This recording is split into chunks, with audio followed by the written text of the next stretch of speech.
el estudio que la semana pasada fue comenzado con respecto a qué significa el arrepentíos que Jesús predicó. Habíamos estudiado hace un par de predicaciones que el arrepentimiento es el mensaje que Jesucristo trajo a esta tierra.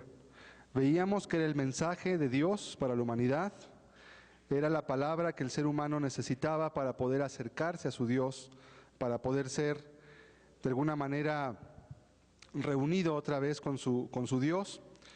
Y estuvimos hablando acerca de cómo tanto Juan el Bautista, Cristo mismo, los apóstoles, los discípulos después de Cristo, aún después de que Él fue resucitado y ascendió al cielo, todos ellos predicaron el mismo mensaje. También vimos cómo en la historia el mensaje del arrepentimiento lleva la misma constante, es el mensaje que Dios trajo y es el mensaje por tanto que Dios respalda para cuando una persona quiere buscar a Dios y quiere en verdad volverse hacia Él con todo su corazón. Hoy vamos a continuar estudiando, pues la semana pasada empezamos a ver qué significaba la palabra arrepentimiento. Veíamos lo importante de la palabra, porque hoy en día se han dado definiciones que ya no son la que Jesucristo trajo. Arrepentimiento puede ser algo muy diferente en la iglesia católica, por ejemplo, a una iglesia budista, arrepentimiento, o a una iglesia oriental. La palabra usualmente se le está dando un significado acorde al que cada persona quiere creer o entender, o simplemente el que le han enseñado. Pero Jesús utilizó una palabra, y yo quiero que hoy comencemos haciendo esto, precisamente estudiando el significado de la palabra arrepentimiento, pero que antes pidamos a Dios su ayuda para que nos ilumine y nos hable su Santo Espíritu el día de hoy. Padre, necesitamos entender en qué consiste el mensaje que tú trajiste al ser humano. Señor, que no seamos llevados o distraídos, Señor, de la sincera fidelidad a ti, por entender o tener un concepto distinto de lo que tú trajiste a esta tierra, del mensaje que tú hablaste, Señor, del mensaje que permitió que el publicano Leví, Señor, fuera convertido, que el pescador Pedro, Señor, se volviera de ser un hombre egoísta, Señor, a ser su nombre, Señor, entregado devotamente a ti. El mensaje que trajo, Señor, a aquella mujer endemoniada, María Magdalena, y la volvió una mujer virtuosa, Señor, que servía en tu nombre. Padre, queremos entender esta palabra, su significado, y entender cómo tu palabra nos guía y nos ayuda a entrar en ella para poder acercarnos a ti. En el nombre de Jesús te lo pedimos hoy. Amén. Y quisiera volver a retomar algunos puntos del mensaje de la semana pasada, pues son muy importantes, específicamente la definición de la palabra arrepentimiento usada en las Escrituras. Vamos a poner un acetato en el cual viene esta definición usada en las Escrituras. Hay dos palabras que en la Biblia son las más utilizadas para describir el arrepentimiento. El primero es la palabra metanoeo, la número 1, que está compuesta por dos palabras. Esta es la palabra griega. La primera palabra es meta, que quiere decir cambio, y noeo, que quiere decir percepción. Meta, cambio, usted quizás se acordará, por ejemplo, cuando un gusano se convierte en una mariposa, se comenta que tuvo un proceso de metamorfosis, o sea, tuvo un cambio de forma. Meta, cambio, morfos, es la forma externa de su cuerpo. Metamorfosis, bueno, aquí es metanoeo, un cambio, pero de percepción. Ahorita voy a explicar más a fondo.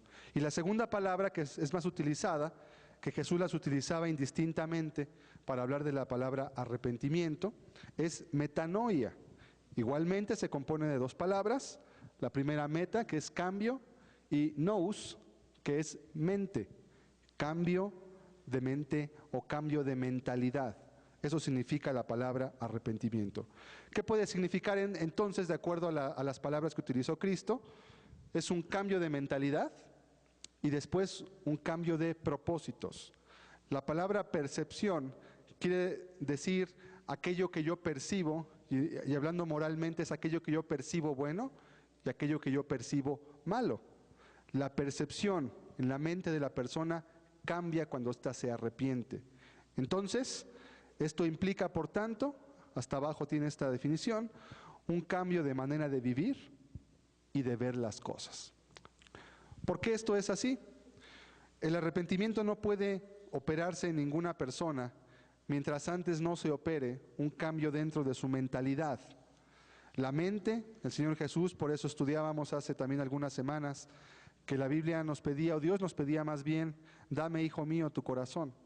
Lo que Dios le pide al ser humano es que entregue su ser a Él, es que entregue su mente. Amarás al Señor Dios con todo tu corazón, tu alma, tu mente, dice también, y tus fuerzas.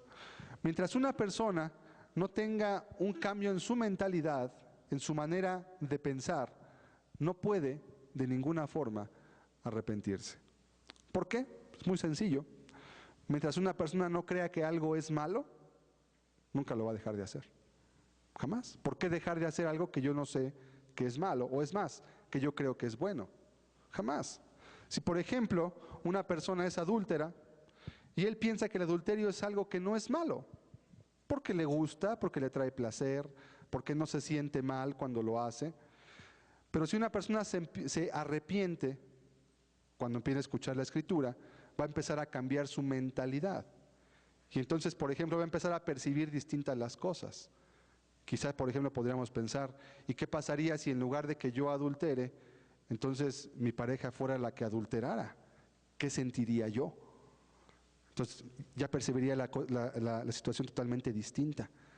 La percepción quiere decir aquello que yo veo como algo bueno o que yo veo como algo malo. Lo que yo estoy percibiendo.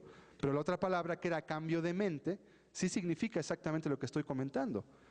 Cambio de cómo yo analizo las cosas por buenas y por malas.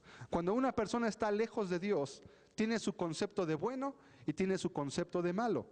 Y usualmente el concepto de bueno y malo en una persona que está lejos de Dios es más o menos de esta manera, con sus ligeras variantes. Bueno es todo aquello que me gusta y que me causa placer y no me trae molestia. Eso es lo bueno. Y malo es aquello que no me gusta que me hagan, es lo que me causa incomodidad, molestia. Eso es usualmente lo que es bueno y lo que es malo. Es decir, es una percepción totalmente egoísta de la vida. Es una percepción centrada en uno mismo. Una percepción que únicamente se basa en el bienestar personal, sin considerar usualmente el de nadie más. Y si se considera el bienestar de alguien más, usualmente se considera por debajo del mío. Es decir, primero yo y después los demás. Y el último Dios. Bien, cuando la persona se empieza a limpiar o empieza a arrepentirse en su corazón, esa parte de su mente empieza a cambiar. ¿Y cómo se cambia? No es mágico. Cuando la persona empieza a entender la ley de Dios, cuando la persona empieza a examinar el mandamiento, cuando empieza a escuchar razones lógicas, razones congruentes de por qué es malo el pecado y por qué el pecado destruye, la persona empieza a decir, es cierto, eso está mal. Y yo pensaba que estaba bien. Yo creía que era porque yo así lo vivía, pero entendiendo cómo la Biblia lo desglosa, por qué lo desmenuza así, veo que está totalmente incorrecto. Entonces empieza a haber un cambio de percepción. Y después que una persona comienza un arrepentimiento en su vida, se da cuenta que cuando sale a ver otra vez el mundo, la sociedad, su vida o su propia familia que ha criado quizás, empieza a ver un montón de cosas que no están bien. Empieza a cambiar su mentalidad. Y una vez que la mentalidad cambia, entonces puede empezar a cambiar lo demás. Pero mientras no cambie la mentalidad, no puede cambiar nada. Vamos a ver Mateo 23, 25. Por eso Cristo reconvenía a los fariseos y les hacía entender que mientras esto no sucediera, ellos no podrían cambiar.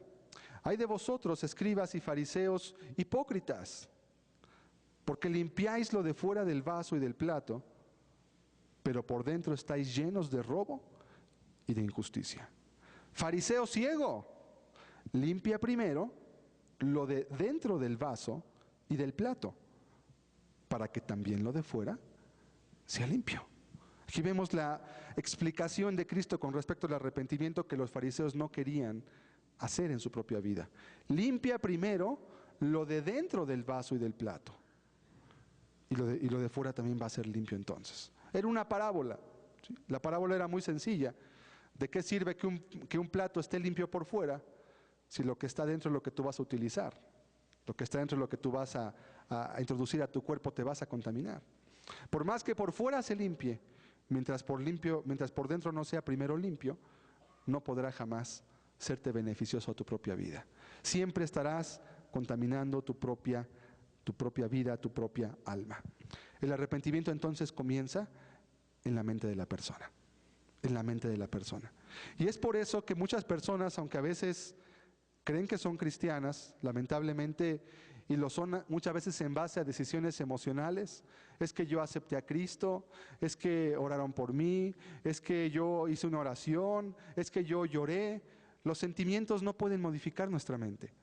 Usted puede escuchar una alabanza preciosa y puede llorar, y puede pasar al frente, inclinarse y llorar media hora, y después salir y volver a vivir casi exactamente igual como vivió antes. Porque las emociones no modifican la mentalidad de la persona. Las emociones son solamente como una aspirina. Es un calmante temporal del dolor para la persona. Es un calmante momentáneo que le ayuda a olvidarse por un momento de su estado moral. Después de que la persona llora, después de que la persona dice, Señor, perdóname, o te acepto en mi corazón, pero sin haberle explicado correctamente qué significaba arrepentirse, usualmente no tiene ningún motivante para dejar de vivir como estaba viviendo, porque su mente no ha cambiado. Entonces él sigue percibiendo lo bueno como bueno y lo malo como malo. Quizás hubo una pequeña variante porque lloró, hizo promesas, pero esencialmente la regla de acción que tiene dentro de sí, que es la costumbre de hacer lo que es malo, el pecado, la va a seguir dominando y le va a seguir llevando a seguir haciendo lo malo, a pesar de que quiera no hacer ya lo malo, porque no se ha arrepentido.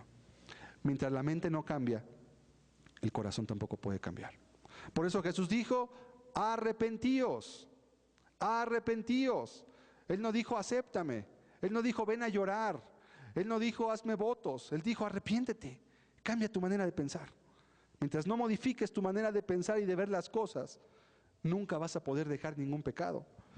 Por ello, cuando una persona pretende arrepentirse, o sea, dejar sus pecados, hacer lo que el fariseo hacía, empezar por fuera, pero sin empezar por dentro, usualmente termina con frases como es que no se puede uno arrepentir. Pues sí, si tú quieres cambiarlo de afuera antes de cambiarlo de adentro, nunca te vas a poder arrepentir, porque además arrepentimiento no es nada más dejar de hacer el pecado por fuera. El arrepentimiento comienza acá adentro. Mientras no cambie en tu mente la percepción de todas las cosas, nunca te vas a poder arrepentir. Marcos 1:14. Recordamos el texto para ver que el arrepentimiento es el mensaje que Cristo trajo. Después que Juan fue encarcelado, Jesús vino a Galilea predicando el evangelio del reino de Dios. ¿Qué predicaba Cristo? El evangelio del reino de Dios. El único evangelio que hay. No hay 2, ni 3, ni 4, solo hay uno.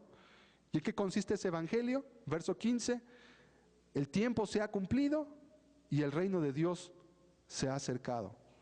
Arrepentíos y creed en el evangelio. No hay otro mensaje que Dios haya traído al ser humano. Entonces, ¿quedamos claros?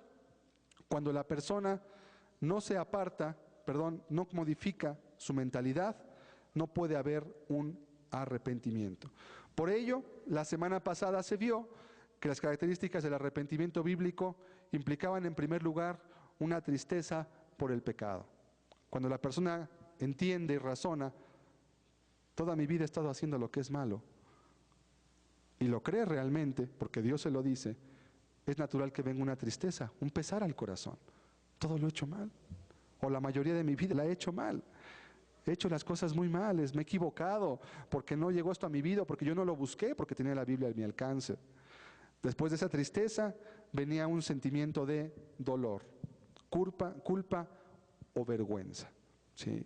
Si no hubiera sido yo así, yo no hubiera hecho esto en mi vida. Si no hubiera yo vivido de esta manera, mi familia no estaría ahorita de esta forma. Si yo hubiera vivido de manera distinta, hoy yo tendría esto o tendría aquello, o no hubiera perdido lo otro, etc. Empieza a haber una vergüenza por sus pecados, pero empieza a haber una vergüenza profunda por saber que lo que hizo en primer lugar ofendió a Dios. Por saber que todo lo que hizo, además de las consecuencias que trajo aquí abajo, primeramente trajo un daño a Dios. Primeramente implicó romper las leyes de Dios. Primeramente implicó pisotear a Dios en su cara que Él dio leyes. Y después decir, yo no las obedezco. Yo voy a vivir como yo quiera. Y además pensar que estaba bien. Cuán peor es todavía, aun cuando la persona tiene un trasfondo religioso. y ha vivido declarando que es hijo de Dios, pero ha vivido totalmente opuesto a la vida que Dios pide a cualquier persona cristiana, convertida. Eso va a llevar a la persona entonces a confesar los pecados. Todo eso se vio la semana pasada, estoy solamente haciendo un recuento. Es natural cuando la persona tiene vergüenza, tiene pesar, tiene dolor, tiene angustia, lo natural es que lo busque hablar. Sí, usted sabe, una persona cuando tiene muchos problemas, usualmente busca hablar, busca comentarle a alguien su problema, a veces solo para desahogarse, o a veces para pedir un consejo, para pedir ayuda, y es algo bueno, es natural, no es nada malo. El problema está quizás con quién se acerque. Confiesa sus pecados, pero no los confiesa al sacerdote, no al hombre, en el sentido de que el hombre no puede perdonarle el pecado. No los confiesa únicamente para sentirse bien, sino los confiesa ante Dios porque sabe que solo Dios puede restituir en su vida aquello que fue destruido durante mucho tiempo. Es decir, comienza a ver en su vida un dolor, un sentir de responsabilidad de que yo hice lo malo, aunque sabía que era malo. Porque si bien es cierto que aunque quizás no tuvieras bien en claro qué eran el sermón del monte, la ley de las intenciones del corazón, etcétera, etcétera, todos tenemos conciencia. Y en nuestra conciencia están escritos los 10 mandamientos. Dice la Biblia que en Romanos 2:15 que se muestra la obra de la ley escrita en nuestro corazón. Todos los mandamientos de la Biblia, los básicos, los esenciales, de los cuales depende toda la ley, están en nuestra conciencia escritos.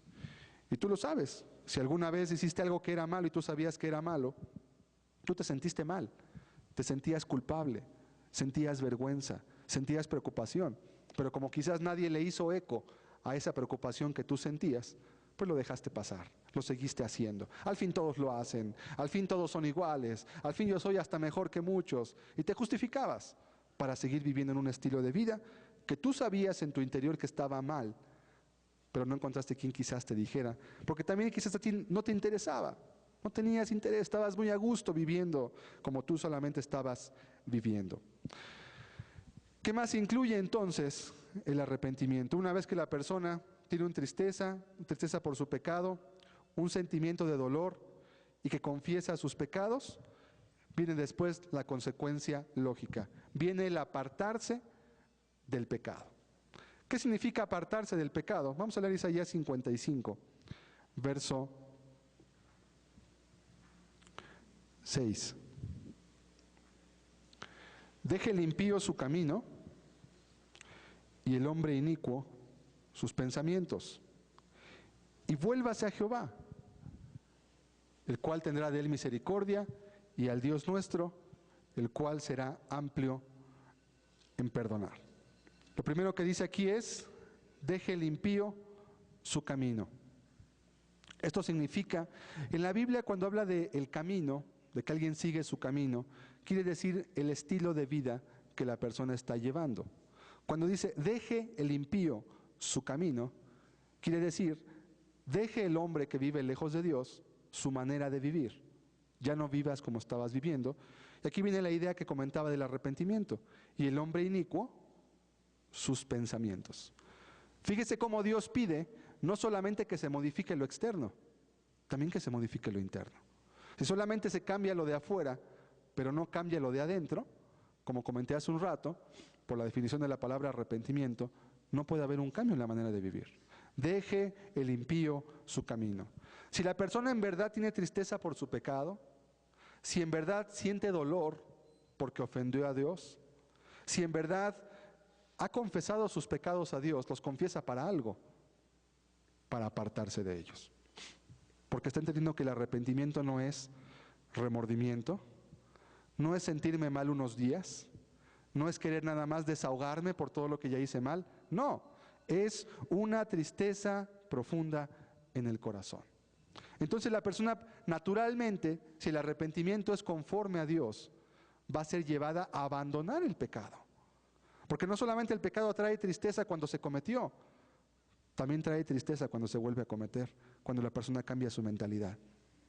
Aquí es donde muchos pueden a veces desanimarse, cuando están buscando a Dios, están buscando arrepentirse y luego vuelven a caer otra vez en el pecado. Luego vuelven otra vez a hacerlo porque no se han negado a sí mismos, porque no quieren negarse a sus deseos, a sus placeres, a sus pasiones que están batallando dentro de ellos. Y viene un desánimo, viene un sentirse mal, viene una tentación incluso a abandonar la búsqueda de Dios. Por eso la Biblia dice, deje el impío su camino. Se abandonan los pecados internos, pero también se abandonan los externos. De nada sirve moralizar. Cuando el mensaje del arrepentimiento no se aplica a una persona, aunque se le hable de Cristo y de la Biblia, lo único que se consigue es moralizar a la persona en cuestión. ¿Qué es moralizar? Es dar una apariencia de buena moral ante los ojos de los hombres, sin que la parte interna de la persona, su corazón, cambie. La religión usualmente le pide a los hombres que dejen los pecados escandalosos. La borrachera, el adulterio, la drogadicción, el robo, todo aquello que es escandaloso para la sociedad. Pero no pide que se dejen los pecados internos. La amargura, el amor al mundo, la vanidad, el resentimiento, la avaricia, la codicia y tantos más pecados internos, los celos, las iras, etcétera. ¿Qué pasa entonces con la persona? Únicamente se moraliza. Está moralizado, pero nunca se ha arrepentido. Entonces la persona dice, es que yo ya acepté a Cristo, ya soy cristiano. Pero entonces comienza a leer la Biblia y se da cuenta que la experiencia que en su vida está viviendo él no coincide con lo que la Biblia dice. Ay, ¿por qué dice este texto aquí que el cristiano debe vivir una vida recta y justa? Y que el que practica el pecado es del diablo. Dice, yo practico el pecado. Entonces, no, pero es que yo soy cristiano. Entonces, no, alguien debe estar mal. La Biblia pues no puede estar mal, porque entonces Dios estaría mal. Entonces tengo que buscar una alternativa para adaptar mi experiencia cristiana, entre comillas, a lo que la Biblia dice. Y de ahí surgen montones de herejías. Como la experiencia de la persona no coincide con lo que la Biblia dice que es un cristiano, entonces dice, debe de haber algún error. Algo debe de haber que no entendemos, porque yo ya soy cristiano, porque yo acepto a Cristo. Pero no puedo vivir como la Biblia dice que yo tengo que vivir. Entonces tengo que buscar algo. Ah, ya sé. Es que la salvación es un proceso largo, interminable. Y mientras esté en esta vida voy a ir dejando mis pecados poco a poco y entre más lento mejor. Porque no los puedo dejar de sopetón. No se puede. Entonces se crea la doctrina del proceso. Poco a poco.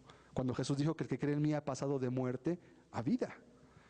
¿En cuántos meses pasa una persona de muerte a vida? Pues la muerte es un estado que implica vida, que implica ausencia de vida, y la vida es un estado que implica ausencia de muerte. No hay tiempo de transición entre ambos. ¿Sí? Porque dice la Biblia entonces que el pecado no se enseñorea más de vosotros porque no estáis bajo la ley sino bajo la gracia, en Romanos 6:14. Entonces la persona, como no se arrepintió pero ya aceptó a Cristo, y jamás se arrepintió, nunca hubo un cambio en su mente, empieza a amoldar, a querer amoldar su vida, a querer amoldar la Biblia a su experiencia personal. Ah, ya sé, lo que pasa es que somos santos interiormente, pero externamente seguimos viviendo según la carne. Eso se llama la santidad posicional. O sea, como yo acepté a Cristo, entonces Dios cuando me ve a mí, aunque yo esté pecando, Dios no me ve a mí. Dios ve a Cristo en mí. Y aunque yo vivo adulterando y robando y mintiendo, Dios no ve mis adulterios, robos y mentiras. Dios ve a Cristo en mí porque yo ya lo acepté en mi corazón. Eso es como una esquizofrenia, ¿verdad? Sí soy yo el que hago lo que hago, pero Dios no me ve a mí, Dios ve a otra persona. O sea que hay dos seres viviendo dentro de ti. Eso se llama en psicología, en psiquiatría se llama esquizofrenia bipolar. Y si tú dices eso con una persona, un psiquiatra, te pueden meter un manicomio. Estás enfermo y te van a medicar. Es que sí soy yo, pero no soy yo. O sea, cuando yo robo no soy yo. Es mi carne, pero no soy yo. Mi ser es Cristo, porque yo soy cristiano. Pero cuando robo es mi carne. Entonces, a ver, espérame, ¿cómo está eso? Como que tienes doble personalidad. No, es que usted no entiende porque usted no tiene fe. Pero así es el cristianismo. No. Y de ahí surgen muchas herejías. Herejías. Ah, es que no, ya descubrimos el hilo negro. Lo que pasa es que los demonios se meten en los cristianos y los llevan a pecar. Ah, pues eso cuadra muy bien, porque entonces el cristiano sigue siendo puro y limpio, Pero cuando él está codiciando a las mujeres, no es él, es que el demonio le voltea la cabeza para que voltee a ver a las mujeres. Entonces, él no tiene la culpa. Entonces, ¿qué hay que hacer? Hay que exorcizarlo cada domingo para que salga el demonio de lascivia que tiene en su corazón. No más que los demonios son muy necios y no salen, o salen pero vuelven a meterse al siguiente día, y eso continúa semana tras semana, tras semana, tras semana. Y así como eso que le comento que puede parecer chusco, y lo estoy ironizando a propósito, se han creado miles de enseñanzas y doctrinas para justificar el modo de manera de vivir pecaminoso, porque no coincide la experiencia con lo que la Biblia dice que debe de haber. Ah, ya entendí, es que Romanos 7, aquí está, Romanos 7, ese soy yo. Yo soy cristiano carnal, pero hay cristianos espirituales. Caramba, no hay ciudadanos de primera y de segunda en el cielo. Solamente habla de cristianos. Nunca habla de cristiano carnal o cristiano espiritual. Entonces se inventan cosas. Ya alguna ocasión hemos tocado un ciclo acerca de los falsos evangelios y usted puede escucharlo si le interesa saber más de estos temas. Pero ¿cuál es la raíz de esto? ¿Cuál es la raíz de que se empiecen a fabricar doctrinas que no están en la Biblia para justificar un modo de vida? Es uno, falta de arrepentimiento en la vida de la persona. Nunca modificó su manera de pensar. Por tanto, nunca puede modificar su manera de ver las cosas. Y por tanto, nunca puede modificar su conducta externa. Si se hubiera arrepentido la persona, sabría que lo que está haciendo está mal. No lo volvería a hacer, porque está ofendiendo a Dios. Y si de veras quiere buscar a Dios, pues no lo va a estar ofendiendo. Entonces implica apartarse del pecado. No quiere decir eso que no va a haber tentaciones. Mientras cualquier ser humano, sea o no cristiano, viva en esta vida, mientras no muera, seguirá teniendo tentaciones. La tentación solamente es la invitación, es el deseo que puede estar dentro de un ser humano, sea o no cristiano, para hacer algo. ¿Cuál es la diferencia? El que no es cristiano va a acabar complaciendo su deseo, porque no tiene nada que lo frene, porque su percepción es: si me gusta, lo voy a hacer, que es lo que dicen hoy los psicólogos. Si te gusta, hazlo, déjalo. No tienes a tu hijo, déjalo que haga lo que él quiera, no lo traumes, déjalo ser, déjalo realizarse, déjalo ser hombre, déjala ser mujer, déjala que lo haga. ¿Sí? Ve la sociedad cómo está. El que es cristiano tiene una mentalidad: no voy a volver a hacer aquello que yo entendí que está muy mal, porque yo sé que en primer lugar ofende a Dios y en segundo lugar destruye a mi alrededor y también me destruye a mí mismo. Abandona sus pecados. Por eso Jesús dijo que era necesario negarse para ser su discípulo. Negarse. Pero hoy tenemos evangelios de comodidad, tenemos evangelios en los cuales la gente pues no quiere sufrir, como dice en 2 Timoteo 3, vendrá tiempo cuando no sufrirán la sana doctrina, dice la Escritura, sino que teniendo comezón de oír, se apartarán y escucharán las fábulas. ¿Qué son fábulas? Son cuentos, son mitos, son cosas irreales, pero que la gente preferiría escuchar en lugar de oír el evangelio. ¿Y por qué no querrían oír el evangelio? Porque el evangelio conlleva un compromiso y conlleva una crisis moral en tu vida cuando entiendes que lo que has vivido, si has vivido fuera de Dios en tu vida, está mal, es incorrecto, está mal. Y Dios te lo manda ¿por qué? Y te explica por qué además. Y dejar implica apartarse. Pues mientras no se deja el pecado, no hay arrepentimiento genuino. ¿Sí? Dejar implica apartarse del pecado. ¿Cómo debía apartarse del pecado una persona? Poco a poco. Bueno, le cito un texto de Cristo, aquí lo hemos leído. Si tu mano te es ocasión de caer, Jesús dijo: córtala y échala de ti. Mejor te es entrar manco en el reino de los cielos que teniendo dos manos ser echado al infierno de fuego, donde el fuego nunca se apaga, dice, y el gusano nunca muere. Y si tu ojo te es ocasión de caer, dice, sácalo. Es una parábola. Dios a nadie nunca le pidió que se sacara un ojo, se cortara una mano literalmente. Pero ¿qué nos quiere transmitir esta idea? La radicalidad con la que debe ser tratada la tentación o el pecado en la vida de una persona. Si sabes que esto te va a ser ocasión de volver a ofender a Dios, haz lo que sea necesario para que lo erradiques por completo de tu vida. Si sabes que vas a ir a trabajar a un lugar donde un hombre te está asediando, ¿verdad?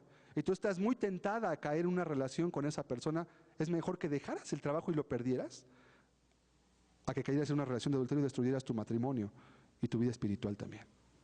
Déjalo, si de veras es una tentación muy fuerte. Si sabes que ir con una compañía, ¿verdad? Que tener un amigo o una amiga te es un tropiezo, porque esa persona constantemente te conduce con sus comentarios y con su ejemplo a hacer aquello de lo cual tú sabes que Dios aborrece y te pide que te apartes. Pues si es necesario, abandona esa compañía. Es preferible que pierdas una amistad a que pierdas la oportunidad de acercarte a Cristo y a Dios. Córtalo. ¿Cómo debe tratarse el pecado? Con radicalidad. Podríamos llamarle, con mucha rapidez. Es como una enfermedad, que entre más tiempo se queda, más avanza, infecta y empieza a pudrir internamente la percepción de lo que es bueno y malo. Ah, sí, porque una vez que una persona, si está arrepintiéndose o se ha arrepentido, se permite a sí misma cometer un pecado abiertamente, su percepción comienza a volver a cambiar, pero en sentido contrario. Y empieza a ver quizás que no es tan malo. Y si lo vuelve a hacer, esa percepción se sigue deformando. Es precisamente lo que el pecado hace dentro del corazón humano. Deforma la percepción correcta de la realidad. Por eso en Isaías 5, Dios decía de su pueblo, este pueblo no sabe diferenciar entre su mano derecha y su mano izquierda. No quiere decir que no supieran lateralidad, no. Quiere decir que no sabían diferenciar entre lo bueno y lo malo. Estaban tan acostumbrados a vivir en pecados, que ya no podían saber qué era bueno ni qué era malo. Perdieron la brújula, perdieron la referencia. Nada era bueno, nada era malo. Todo era según el cristal con el que tú lo vieras. Que es la percepción moderna de hoy en nuestra sociedad. Nada es bueno y nada es malo. Caramba, entonces ¿por qué nuestra sociedad se está destruyendo si nada es bueno ni nada es malo?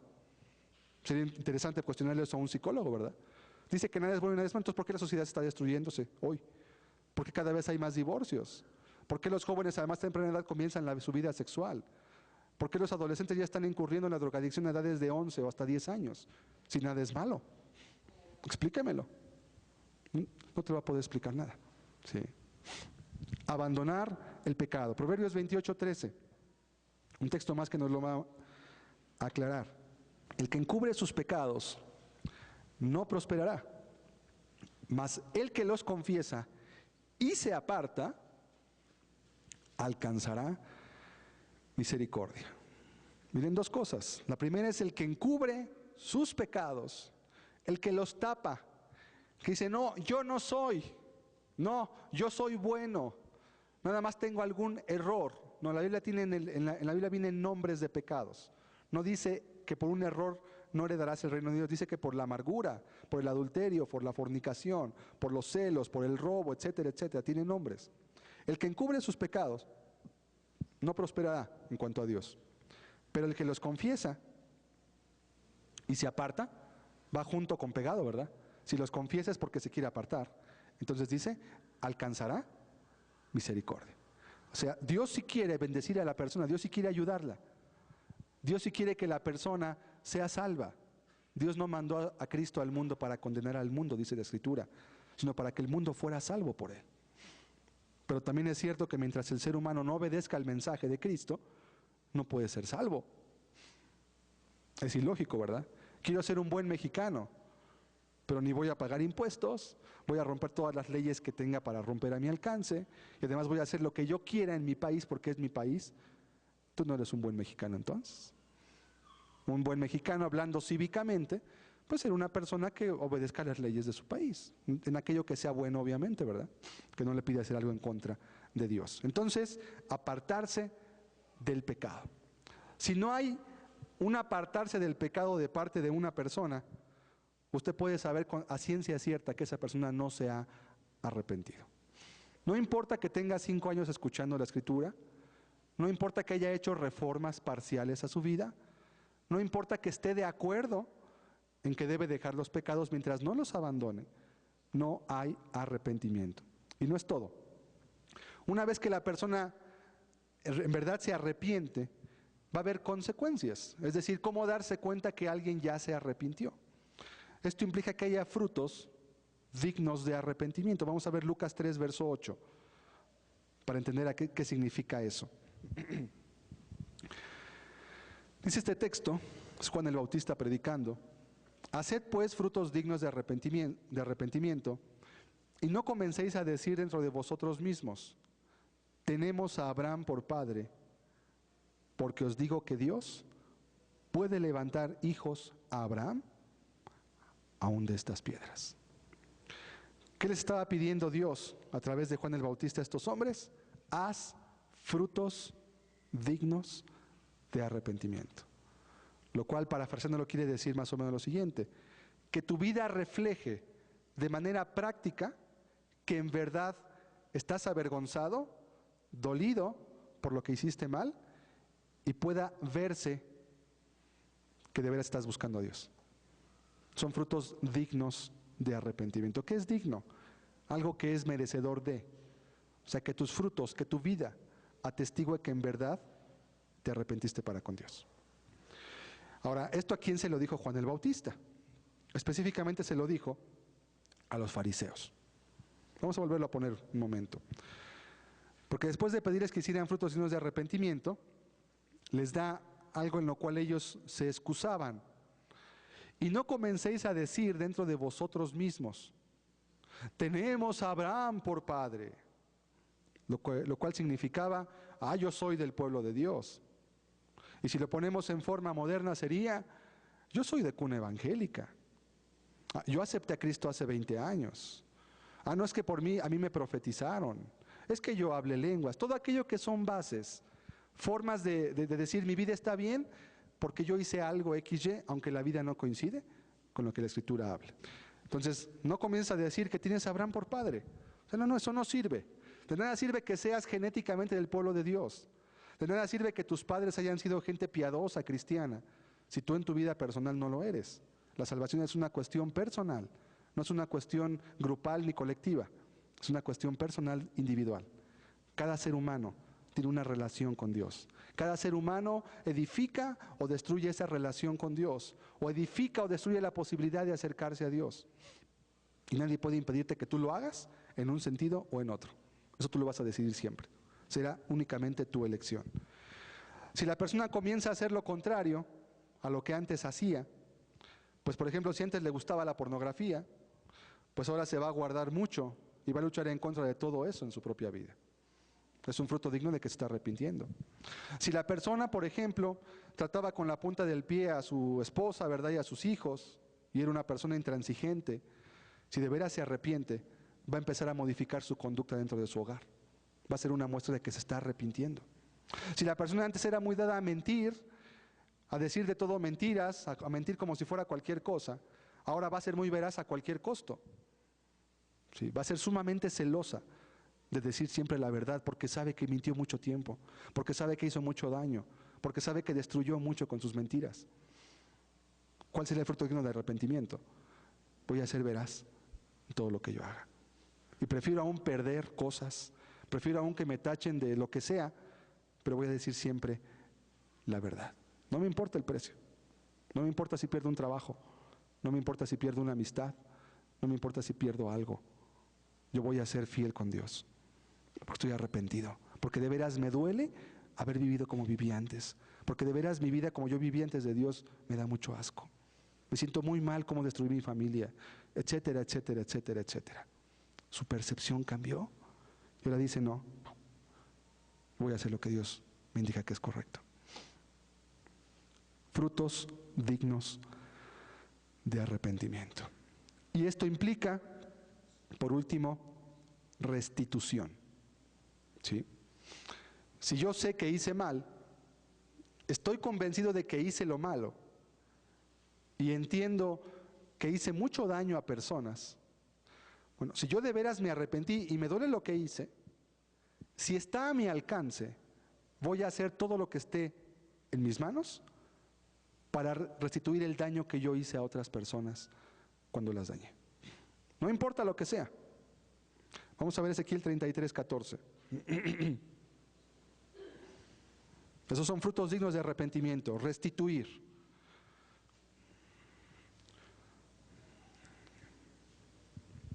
Ezequiel capítulo 33.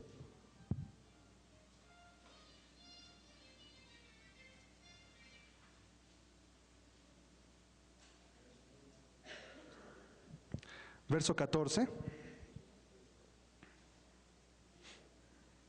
Vamos a leerlo, dice así.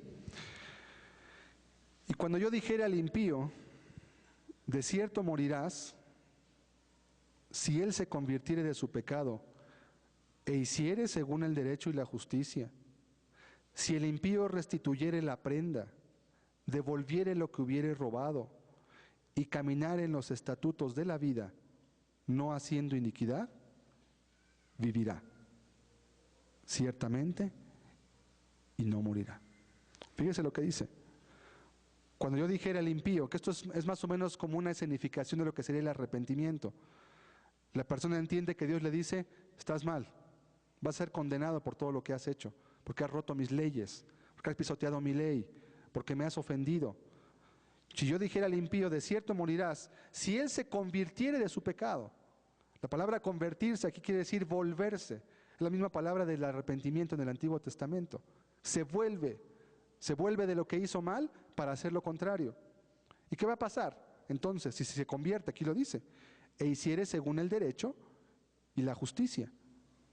Verso 15, si el impío restituyere la prenda, devolviere lo que hubiere robado y caminar en los estatutos de la vida, no haciendo iniquidad, vivirá ciertamente y no morirá.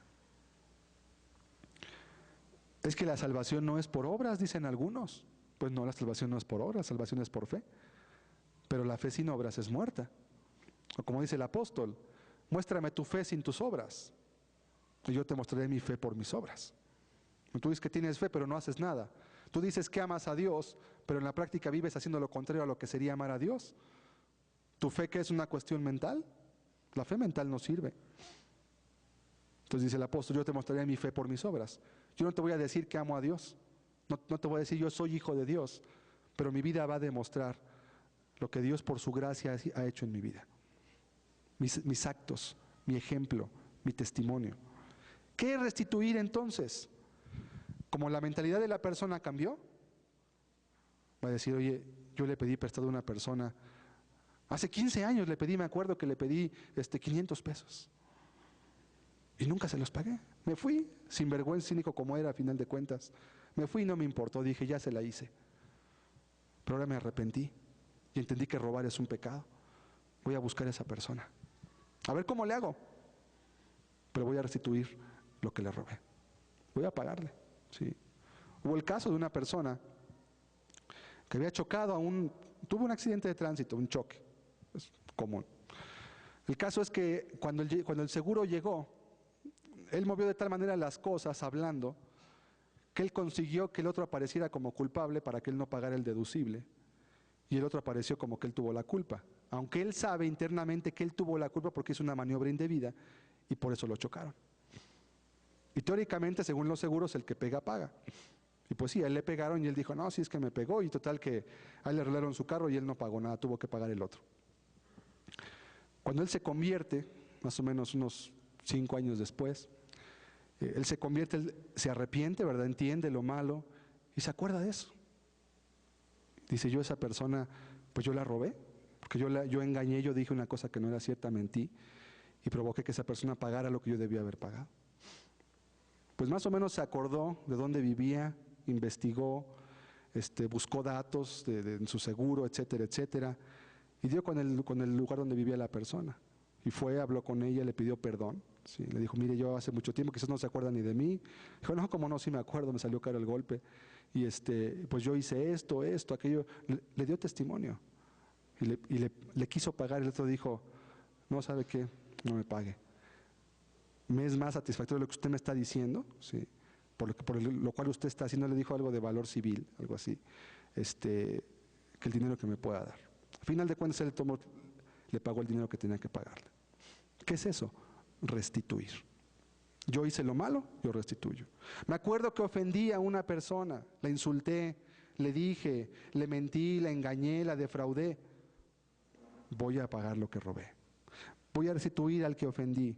si calumnié, si dañé moralmente a alguien y está a mi alcance restituir, si sé dónde está la persona, si sé dónde vive, si sé cómo contactarla, a lo mejor se fue a otro país, yo no sé, pues le escribo una carta, le hablo por teléfono, le escribo por correo electrónico, yo no sé qué haga, pero yo tengo que hablar con esa persona, porque yo ocupo estar tranquilo en mi alma, saber que estoy haciendo, que en verdad está mal lo que hice, son frutos dignos de arrepentimiento. Y a veces en este punto en la restitución es donde mucha gente se atora, porque a veces traen tanto por detrás que restituir, tanto daño que hicieron, tanto mal que hicieron a otras personas, de años a veces, robos a empresas, etcétera, ¿verdad? Robos al patrón, al amigo, a la mamá, yo no sé. Si la persona se arrepiente, no le va a importar si es necesario quedarse en la pobreza para pagar sus deudas. No le va a importar. Mi alma vale más que todo lo que yo tenga. ¿De qué le vale al hombre si gana el mundo y pierde su alma? Restitución.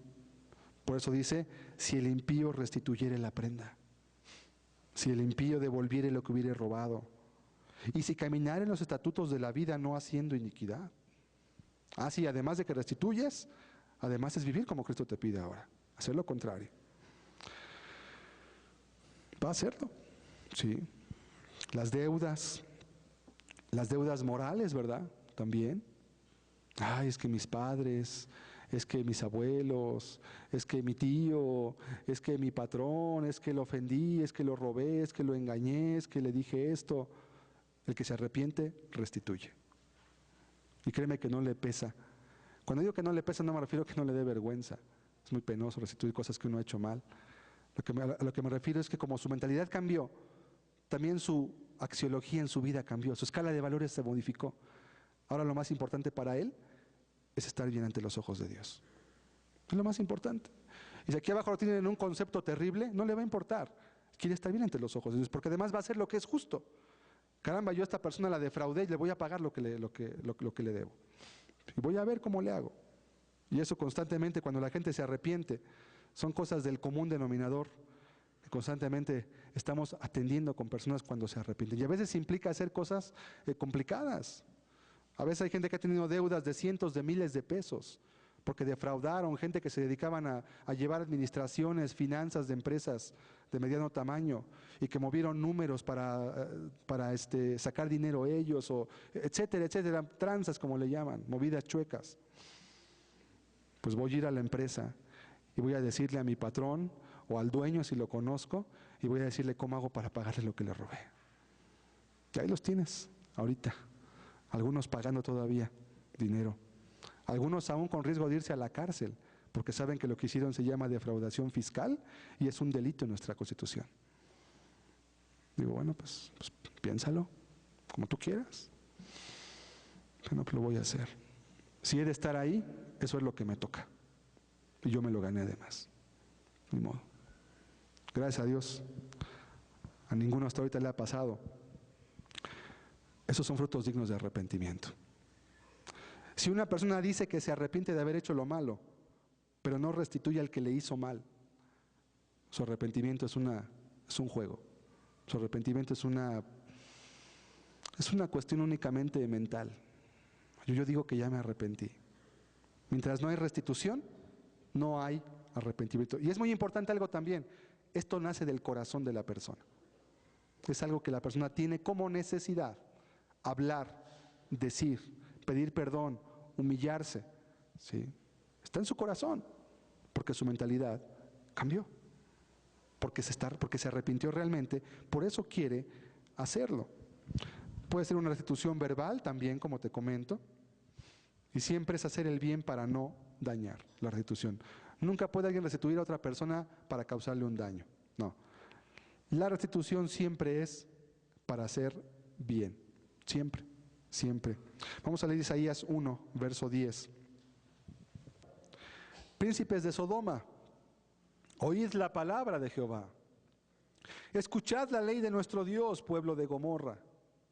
No eran comparaciones muy halagüeñas. Sodoma y Gomorra fueron ciudades que fueron destruidas por su inmoralidad y por su idolatría.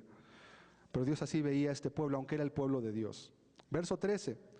No me traigáis más vana ofrenda, El incienso me es abominación, las oraciones. Luna nueva y día de reposo. El convocar asambleas, las fiestas, las tradiciones, el aniversario de la iglesia, el cumpleaños del pastor, todas las cuestiones que son solamente tradiciones en la iglesia, ¿verdad? Todo eso no lo puedo sufrir, dice. El culto de luces, yo no sé qué tanta cosa. Son iniquidad vuestras fiestas solemnes, vuestras lunas nuevas y vuestras fiestas solemnes las tiene aborrecidas mi alma. Me son gravosas, cansado estoy de soportarlas. Ve el fastidio de Dios, cómo está viendo lo que Dios les pidió que hicieran, ¿eh? Dios les mandó a hacer esas fiestas de lunas nuevas. Dios les mandó quemar incienso. Dios les mandó a hacer esas fiestas solemnes. Pero no habían cambiado su corazón. No se habían arrepentido. Y dijo, eso lo aborrezco. Eso no es lo que yo quiero. Lo externo no me sirve. Verso 15. Cuando extendáis vuestras manos, yo esconderé de vosotros mis ojos. Asimismo, cuando multipliquéis la oración, yo no iré. Llenas están de sangre vuestras manos. Entonces viene lo que Dios pide. Lavaos y limpiaos. Quitad la iniquidad de vuestras obras de delante de mis ojos. O sea, deja de hacer lo malo. Deja de hacer lo malo, aquí lo dice. Y luego viene el 17. Aprended a hacer el bien. Busca el juicio. Restituye al agraviado. Haz justicia al huérfano. Ampara a la viuda. Y luego viene el texto que ya ni lo puse aquí, que a muchos les gusta citar. Venid luego, dice Jehová, y estemos a cuentas. Si vuestros pecados fueren rojos como el carmesí, como la nieve serán emblanquecidos. Si fueren rojos como la grana, vendrán a ser como blanca lana. Ah, sí, usualmente nomás se usa el verso 18 de Isaías 1. Mira, vengan, acepten a Cristo, aquí dice, venid a mí y estemos a cuenta. Sí, pero no leíste todo lo que está atrás. Sí, estemos a cuenta, ¿cuándo? Cuando hagas lo que tienes que hacer, cuando te arrepientas, cuando dejes tus pecados, cuando restituyas. Y no solo restituyas, aquí va más allá todavía el texto. Cuando aprendas a hacer lo bueno. Ya no hago nada malo. ¿Y ahora en qué ocupas tu tiempo, caramba? Aprende a hacer lo bueno. Tanto tiempo robando, mintiendo, engañando, adulterando, fornicando. Ya, ahora busca el juicio. Hazle justicia al agraviado. Ampara a la viuda. Ayuda al huérfano. Haz misericordia al pobre. No porque eso te vaya a salvar. Nadie se salva por amparar a una viuda o un huérfano. Pero si de veras te arrepentiste, si de veras te avergonzaste de hacer todo lo que hiciste mal en tu vida, ahora vas a querer restituir todo el daño moral que hiciste aún a tu sociedad. Pablo decía, soy deudor a los hombres. Me siento deudor a toda la humanidad. Porque mucho tiempo creía yo servir a Dios. Y aún en mi celo perseguí gente y la llegué a matar. Y él decía, soy deudor a los hombres. Me siento obligado a predicarles el evangelio. Me siento impelido, no por temor al infierno, no por temor al juicio, no, porque Dios me perdonó ya. Pero ahora me siento obligado a deshacer en lo más que esté a mi alcance el daño moral que hice a toda mi sociedad. Mi mal ejemplo, mi mal testimonio, todo lo que hice mal en mi vida. Yo ahora quiero predicar el evangelio por el cual Cristo me ha hecho libre a mí, decía el apóstol, para que también muchos más puedan venir a esta libertad. Aprender a hacer el bien. Mientras una persona no restituya lo malo que ha hecho, no puede decir que se ha arrepentido. Ay, es que me da pena. Ay, es que ¿cómo le voy a hacer? Mira, pregúntate cómo le vas a hacer el día que estés delante de Dios en su trono. Pregúntale qué vas a decir. Eso deberías preguntarte. Y no preocuparte qué te van a decir. Y no preocuparte si te vas a ir a la cárcel. Pues que te vayas mejor y que te mueras en la cárcel si es necesario, pero que tu alma no se pierda. Será un mejor testimonio para ti, para tu familia aún, el ver que tuviste algo por lo cual vivir y por lo cual morir, y que además era valioso, porque Jesús dio su vida por ti. ¿Valdría más la pena? Arrepentíos porque el reino de los cielos se ha acercado. Esto significa arrepentirse. John Newton fue un tratante de esclavos en el siglo XVI. Este hombre se hizo riquísimo, traía esclavos de África y los vendía en Inglaterra y en varios lugares más de Europa.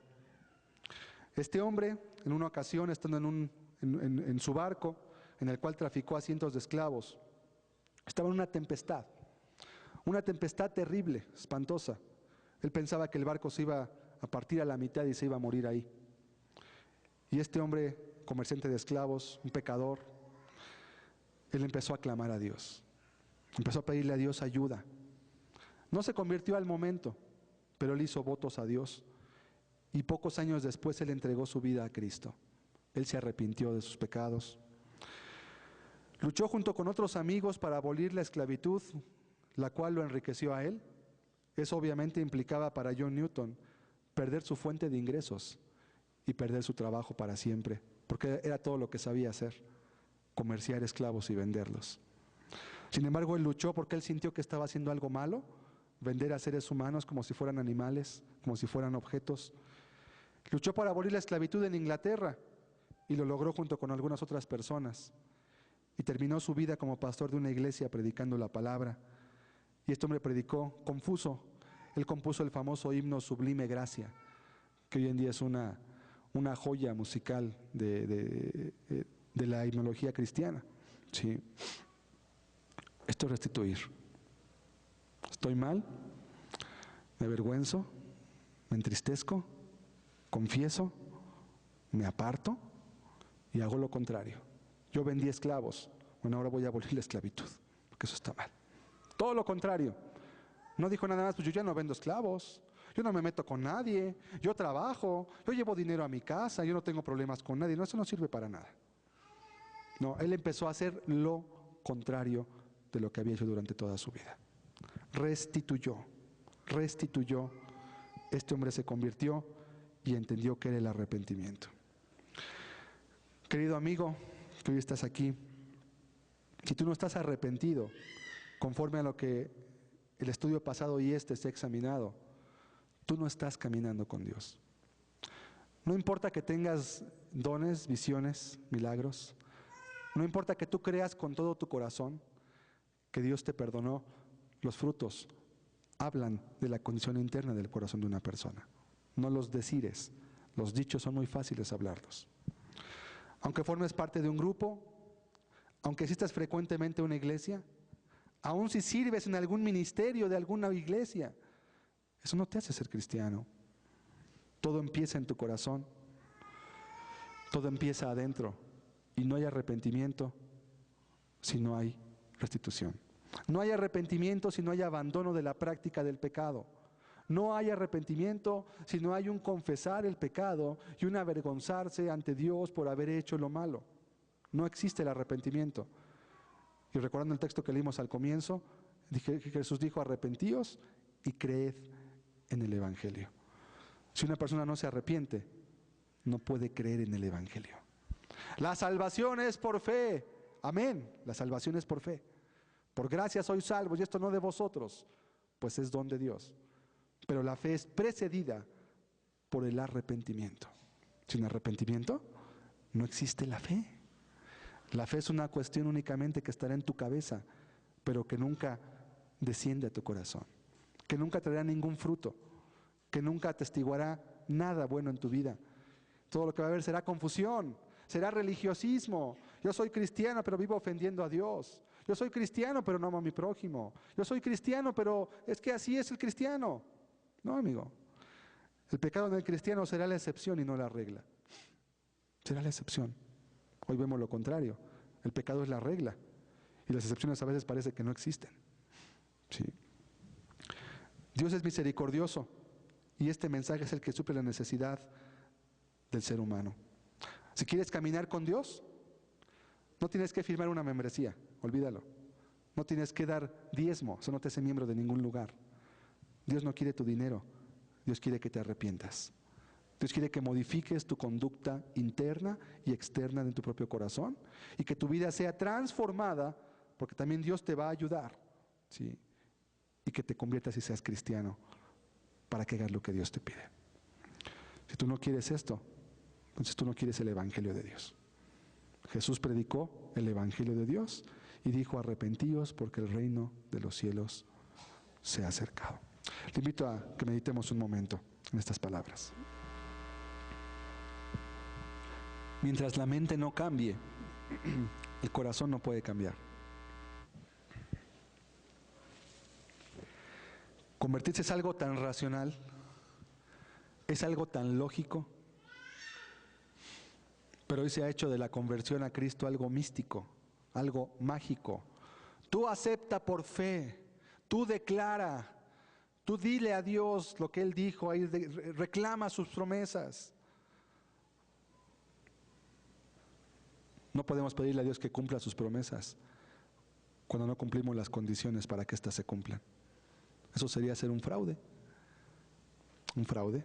Sería semejante a como lo que pasa usualmente en los desastres naturales. Mucha gente se queda sin casas, pero hay gente que no pierde sus casas.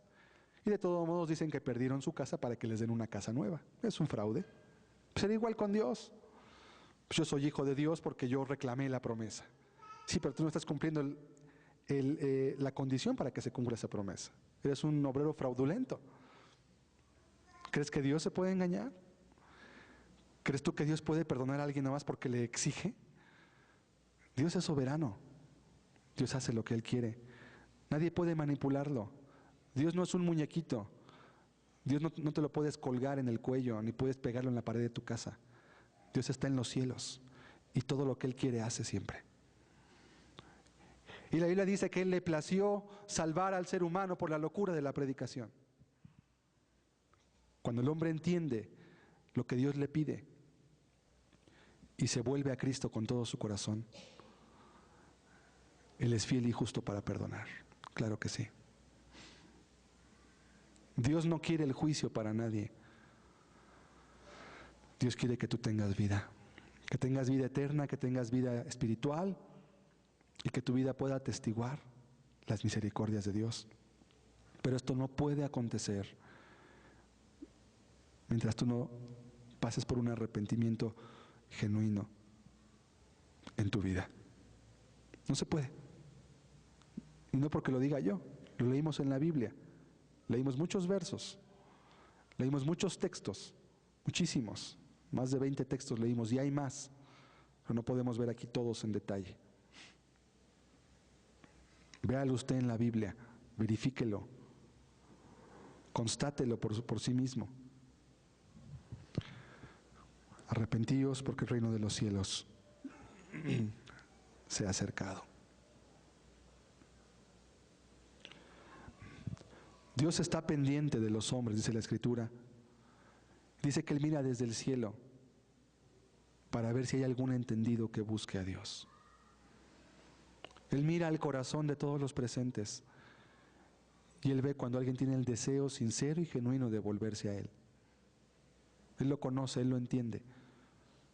Él creó al hombre y Él sabe cuándo el ser humano se quiere volver a Él. No hay otro camino, querido amigo. No hay otra senda más que el camino angosto. Esta es la puerta de entrada de ese camino. Jesús dijo: esforzaos a entrar por la puerta angosta. Esta es la puerta angosta. Es el camino que el ser humano quisiera evadir, quisiera eludir. Por esa puerta cabes tú solo. No puedes llevar tu equipaje de pecados. O vas tú solo o no entras, porque la puerta es muy angosta. O entras tú solo o no entra nadie. El mensaje de Cristo es muy sencillo. Es fácil de entender. Si tú te das cuenta, no hemos visto revelaciones mágicas, increíbles. Esto está escrito desde hace más de 2000 años. Cristo sabe la necesidad del ser humano. Si tú estás buscando a Dios, si tú sabes que has vivido en el pecado, esto es lo que tú necesitas. Esta es la medicina celestial que Dios manda a los hombres. Nadie puede poner otro fundamento que el que está puesto. Jesús es la piedra en la cual debe descansar tu vida.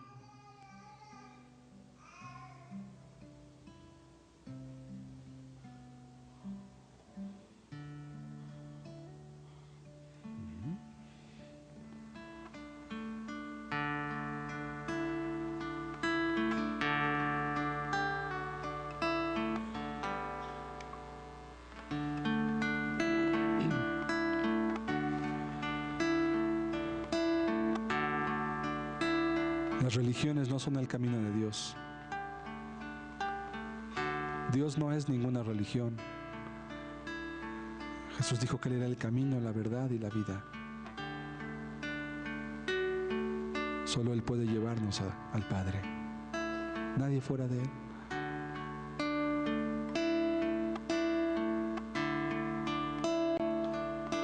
Jesús es el camino al cielo.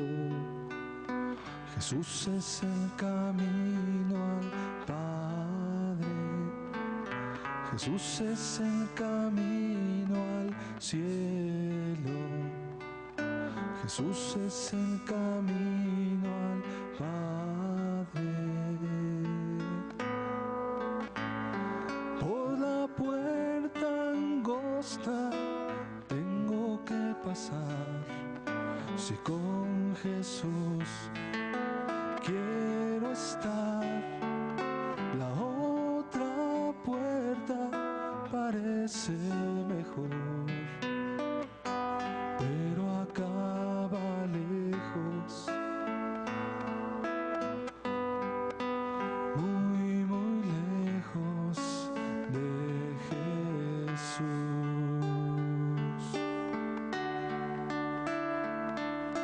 Jesús es el camino al cielo. Jesús es el camino al Padre. Jesús es el camino al cielo. Jesús es el camino al Padre. Por la puerta angosta me tengo que esforzar. En la otra puerta solo hay que jugar. La otra puerta parece mejor, pero acaba lejos, muy, muy lejos de Jesús. Por la puerta angosta tengo que pasar. Si con Jesús quiero estar, la otra puerta parece mejor, pero acaba lejos, muy, muy lejos de Jesús.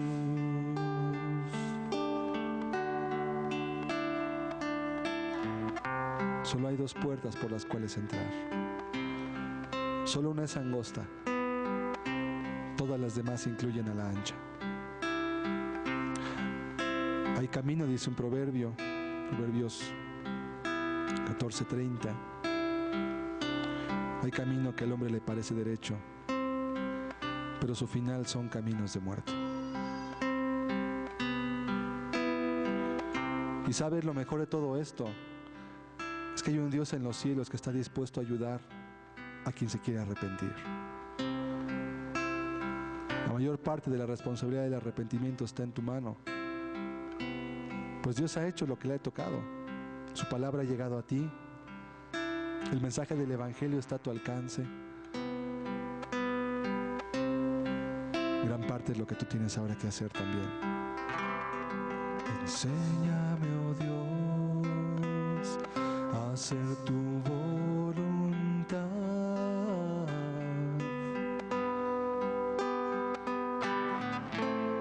porque tú eres mi Dios, porque tú eres mi Dios, porque tú eres mi Señor. Tu buen espíritu me guíe a tierra de rectitud, por tu nombre, oh Jehová, vida me darás, vida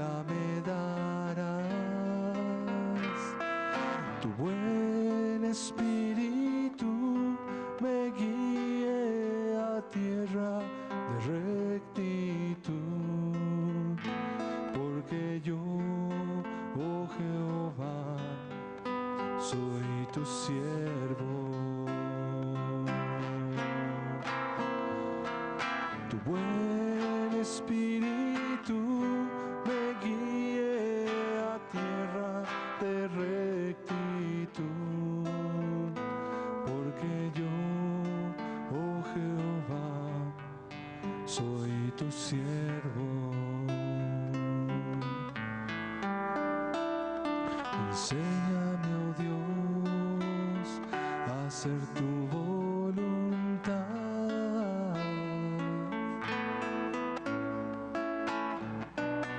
porque tú eres mi Dios, porque tú eres mi Dios, porque tú eres mi Señor.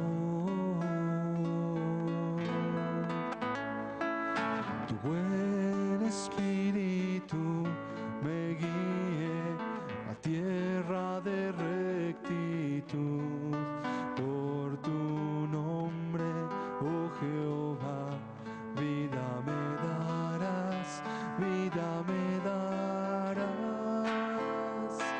Tu buen espíritu me guíe a tierra de rectitud, porque yo, Jehová, soy tu siervo. Tu buen espíritu me guíe a tierra de rectitud, porque yo, oh Jehová, soy tu siervo. Porque yo, oh Jehová, tu siervo soy.